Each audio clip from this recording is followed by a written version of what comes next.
Najväčší problém s tomikov je, že keď sa im zmení telo, intimita a sebavedomie, môže ich partner opustiť alebo sa výrazne zmení ich kvalita života. My sa budeme snažiť v tomto podcaste vás uistiť v tom, že nemusí to byť fakt.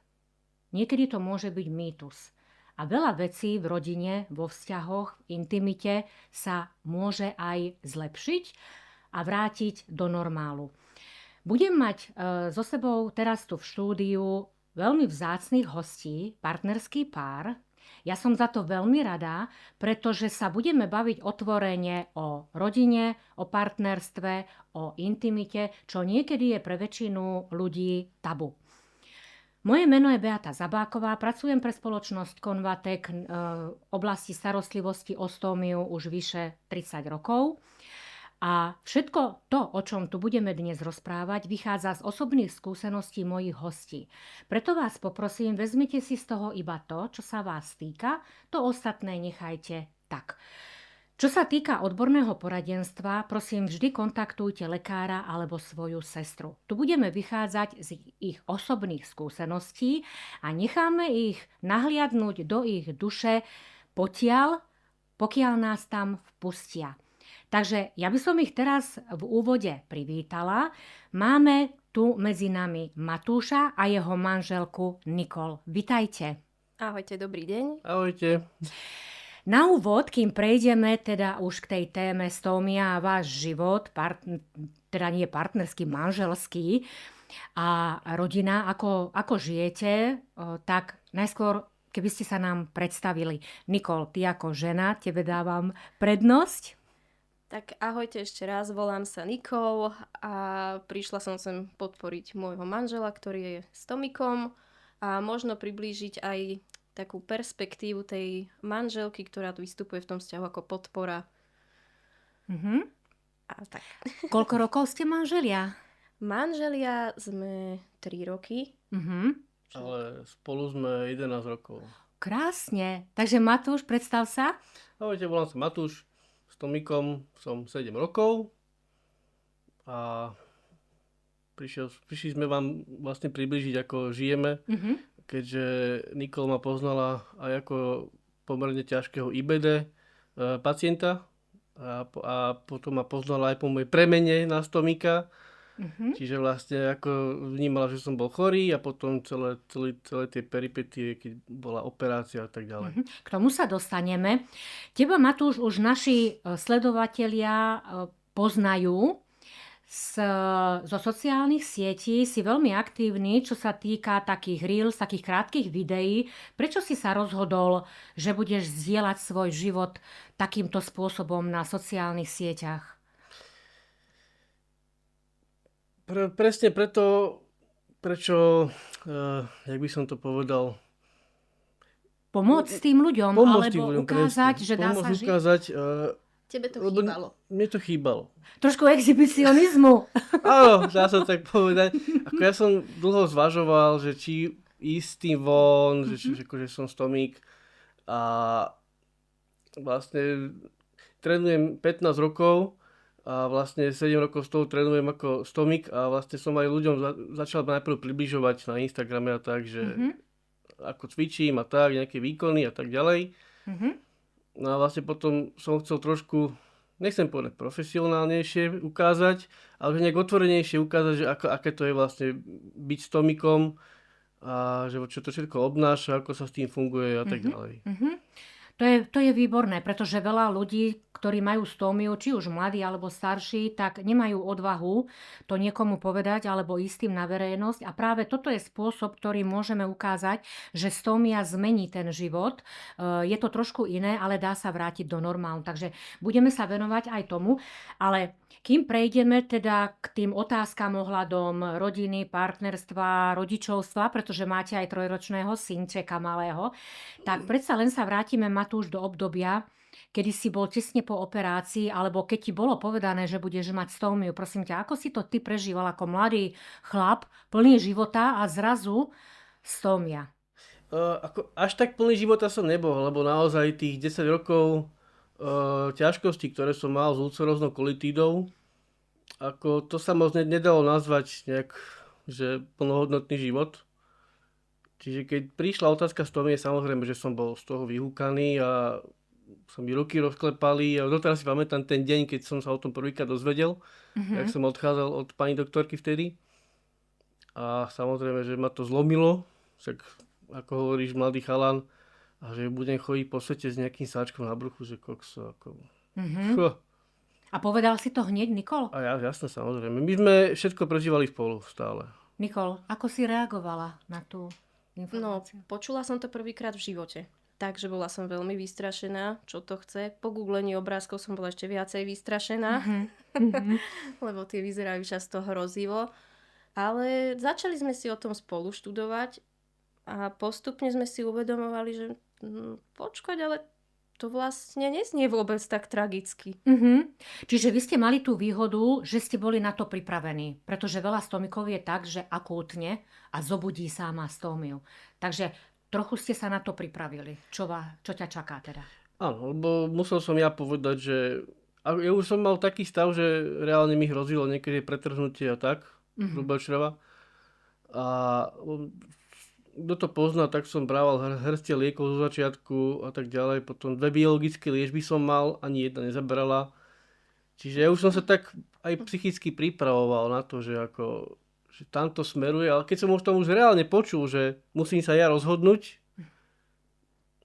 tak samozrejme, že sa mi najprv nechcelo do toho, ale ako hovorí, keď sme si o tom zisťovali, že vlastne to naozaj nie je taká akože tragédia.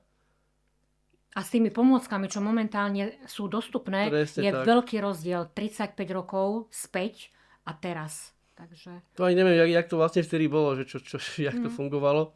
Nikdy som si to nejak zisťoval, že jak sa pred 30 rokmi fungovalo s tým.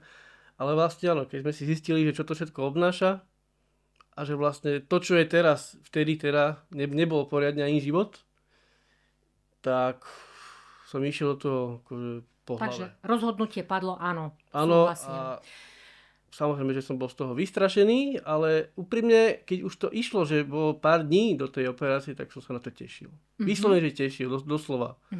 A to nehovorím len, že chcem nejak toto, nehovorím machrovať, ale naozaj som sa tešil.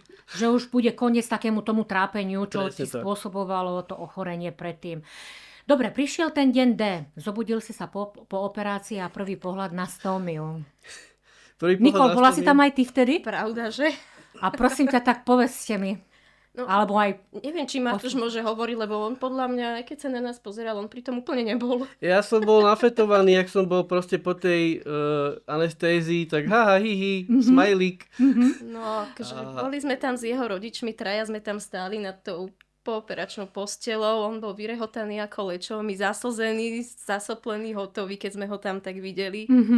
Ale v momente, ako dvihol paplona, aha, čo mám? Že sme vedeli, že bude dobre. Čiže si to zobral z toho pozitívneho hľadiska teda, áno. Takže vlastne tú stómiu si videla ty hneď, aj rodina tam bola. Tak No, moji rodičia tam boli. tvoji rodičia tam boli. Viem, že rodičia vždy znášajú trošku ťažšie takéto situácie, keď ich dieťa to tak má. Ja by som to povedal, že asi všetci to rovnako zle znášali.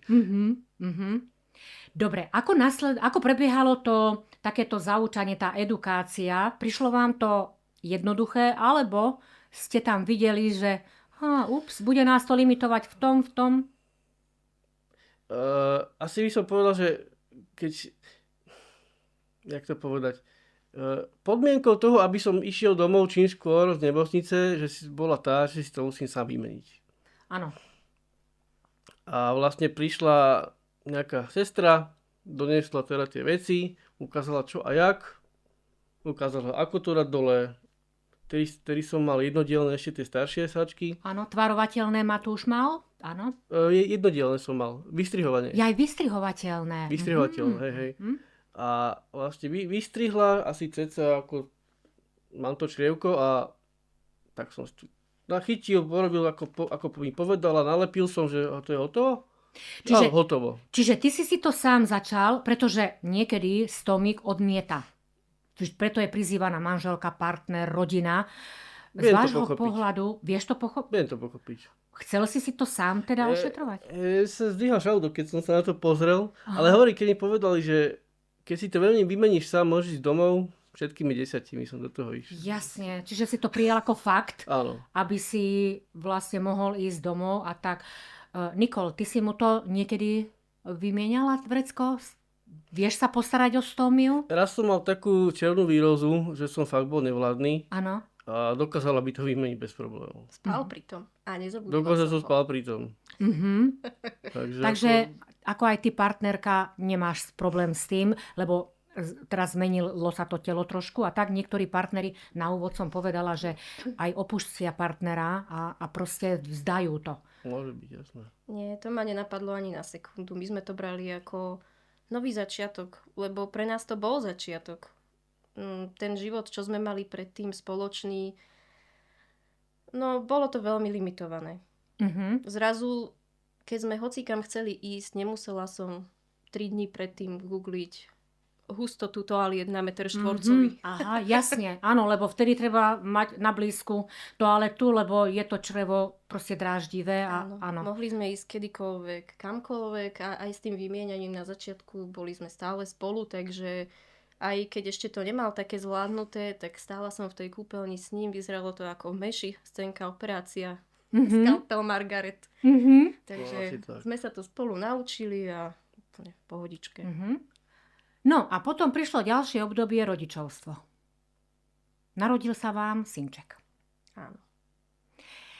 Čiže predtým, ako sa narodí dieťa, teraz idem trošku do takej intimnej sféry, pokiaľ ma tam pustíte, hej, potrebovala by som tak sa spýtať viac menej v mene našich poslucháčov alebo sledovateľov, pretože toto je ďalšia oblasť, o ktorej sa nerozpráva, tá intimita, tá intimná sféra. Hej. Vám sa narodil synček, takže zrejme aj táto oblasť funguje. Áno. Je niečo, čo ste museli zmeniť v tejto oblasti, alebo nejako inak k tomu pristupovať? No toto je tiež, že sa to začalo, bol to nový začiatok. Áno. Už keď teda sa niečo ide diať a ja zrazu musím utekať na vecko, romantika je preč. Čiže predtým, ako si mal stómiu, tak sa... Bežná vec, proste utekať. Niekedy aj cez pol bytu na trikrát vecko počas tejto aktivity. Áno, hej. Musel chudák odbehnúť. Aha. V priebehu 2 sekúnd sa zdvihnúť a bežať od ušu, takže... Čiže stómii môžete ďakovať za to, že máte synčeka. Áno, určite napríklad, áno. Hej, keď sa na to tak pozrieme v kľude, dá sa povedať, že sa to dalo realizovať. Áno, o čom sa rozprávame.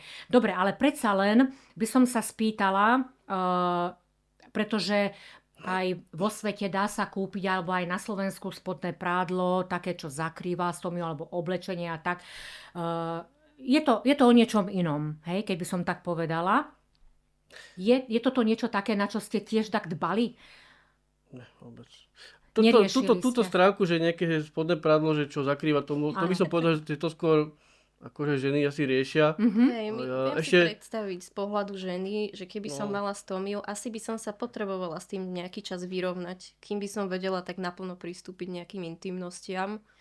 Ale čo si pamätám, tak mal si možno pár dní, týždeň také pochybnosti, keď si sa ešte tak videl nahý s tým sáčkom na bruchu, ale nikdy sme to naozaj neriešili.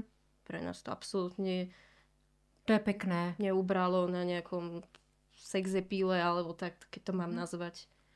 A dávate tomu ako dôvod vašu veľkú lásku? Myslíte si, že vzťahy, ktoré nemajú také hlboké prepojenie, toto môže byť moment, kedy zlyhá ten vzťah manželský? Tam hlavne to musí byť komunikácia medzi tými ľuďmi. Keď niekto má nejaké pochybnosti, nejaké temné myšlienky a bojím sa, čo mi na to odpovie, alebo že bojí sa proste komunikovať s tým partnerom. Všetko hneď treba dať von, všetko treba hneď povedať, nedusiť v sebe, neživiť to. A tak to bolo aj u nás. Ako náhle ho niečo napadlo, mal nejakú pochybnosť o sebe, tak sme si to vykomunikovali a bolo po pochybnostiach. A narodil sa teda synček. On sa narodil už do obdobia, kedy si mal stómiu. Teda. Tak. Možno mňa osobne tiež, ale možno aj našich poslucháčov by zaujímalo, do akej miery ste otvorení, ako komunikujete fakt, že Matúš, máš stómiu. Hej? Pretože zase sú ľudia, ktorí na verejnosť by s tým ani nešli. Ešte tak partnerka, ale príbuzným von do práce ani nechcú o tom rozprávať. A ešte sú tu deti. Takže ako to, videl malý už tvoju stómiu? Vieš čo, pristupujeme k tomu úplne otvorene. Vôbec nie je také, že sadneme si a idem ti to vysvetliť, čo to je. Minule si to chytil, odhrnul si sáčok a teplé. Lebo trojročné dieťa už vníma a vidí, že je niečo iné. Vtedy ešte ani 3 roky nemal. Aha. A chytil si to, odhrnul, teplé. Chytil to črievko, lebo to je teplúčke, lebo však je to črevo. Aha. Rád do toho šťucha. Šťuchal do toho. Aha, áno. Cez ten sáčok a vôbec žiadny problém, že ide mu to vysvetľovať a je otvorené. Ja som mu tak párkrát povedala, keď sa pred spaním, lebo vtedy je čas na dôležité otázky. Pýtal, táto má na brúšku dieru. Áno. Dierka kaká. Áno. Tak som mu teda vysvetlila, že tatína dlho bolelo brúško, tak museli mu to takto spraviť, ale už je zdravý. Aha. Stačilo. To je celá debata. Nerieši to, hej? Inak takto. Berie to ako fakt, ako realitu. Tuto potom zase by som sa prihovorila možno k našim poslucháčom. Každý sme rôzny, takže kto to ako vníma, tak do tej miery to povie rodine, deťom a tak ďalej, ale raz príde ten deň, kedy zrejme to vyjde na povrch, že je to takto. A bohužiaľ, musím povedať, že stómia nie je už taká rarita ako pred 30 rokmi. Bohužiaľ je to ochorenie, s ktorým sa budeme asi stretávať častejšie, tak je dobre, že ste prišli medzi nás a sa delíte s týmto. Mňa teraz by zaujímal taký ten posledný okruh, je to podpora a motivácia. Čo vidíte, tak ako aj pre vás, čo bolo to najdôležitejšie, aká podpora, alebo od koho, alebo čo vám tak pomohlo zvládnuť to obdobie po tej operácii a vrátiť sa do takého, dá sa povedať, normálneho života. Kto to bol, alebo čo to bolo, čo vás motivovalo ísť ďalej v tom živote? Boli sme si hlavne my dvaja navzájom podpora, určite podpora od mojich rodičov, to ako naozaj. Aj táto so mnou chodil, ma vozil na ako, liečby, ma vozil, keď som išiel na operáciu, z operácie na kontroly, hore dole, takže ako, keď ešte som sa aj po operácii bál šoférovať. Jasne. A určite rodina, rodičia, partnerka, manželka. Vtedy ešte partnerka. Tak, áno. A proste tá otvorenosť, komunikácia. Nikol, máš niekedy také chvíle psychické, že začneš nad tým viac rozmýšľať, že prečo mi a toto. Riešiš niekedy takéto situácie, keď není Matúš pri tebe? Vôbec nie. Skôr mi je ľúto toho obdobia predtým. Lebo mne opisoval jeho mládí, teraz nejdem tu z teba robiť nejakého starého chlapa. Ale uvedomila som si veľkú vec, že kým ja som behala po vonku s kamarátmi v puberte, skúšala všetko možné, zažila kopec randy, tak on chudák mohol tak maximálne sedieť doma. Pretože mal bolesti, krče, ťažkosti, nemohol si len tak behať. On o toto všetko prišiel. Takže skôr mi je ľúto toto, lebo odkedy má stómiu, zažili sme toho extrémne veľa. Možno ešte viac ako pred tým obdobím. Že to vás tak naštartovalo, že každý život je dar, každý deň je dar. Tak? Určite, veď chudák, čo si mal, koľko stómiu, keď sme ho zobrali na obrovský výlet po Balkáne. Ja som ešte ani rok nemal stómiu. Aha, tak to bola odvaha. A išli sme na 2-týždňový trip po Balkáne, cez 8 krajín. No tak to klobúk dole. Stanovačky. Dokonca ešte ako takto. Áno. A úplne jednoduchá laická otázka, nebáli ste sa? Alebo že nejaká situácia nastane? Mal som za sebou haldu, sáčkov, haldu pomôcok. Aha. 3/4 z toho som aj tak donesol domov. Jasne. Takže to bola taká moja istota, že proste mať naozaj nie, že na každý deň. Haldy, ja neviem, 40 sáčkov som mal so sebou. Čo som si naškrečkoval a proste A napriek tomu prišla nejaká situácia alebo niečo, čo ťa zaskočilo? Nejaká nehoda alebo takto? Nie. Hej? Ako, vtedy ešte, keď som išiel do mora, tak som si po domácky urobil taký pás, ona mi tam ušila z kávy, čo je káva, taký ten plastový vrchnáčik, z toho to mi ako prikryť, obšila, istiť. akože prikryť, ako taký prídržný pás a takéto veci som si vymýšľal. Jasne. Taký neoprenový pás, akoby kapsičku takú, to sa dá aj kúpiť. Dáme na zips, to som nosieval.